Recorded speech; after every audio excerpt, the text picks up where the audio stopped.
بسم الله الرحمن الرحيم سبح اسم ربك الأعلى الذي خلق فسوى والذي قدر فهدى والذي أخرج المرعى فجعله غثاء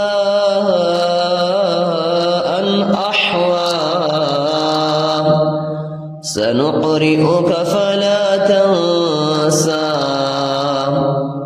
إلا ما شاء الله إنه يعلم الجهر وما يخفى ونيسرك لليسرى فذكر إن نفعت الذكرى سيذكر من يخشى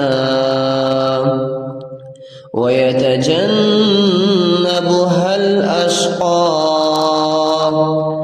الذي يصلى النار الكبرى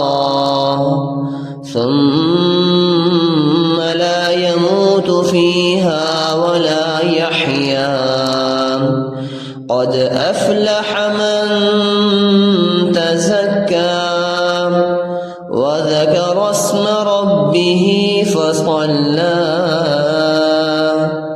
بل تؤثرون الحياة الدنيا والآخرة خير وأبقى إن هذا لفي الصحف الأولى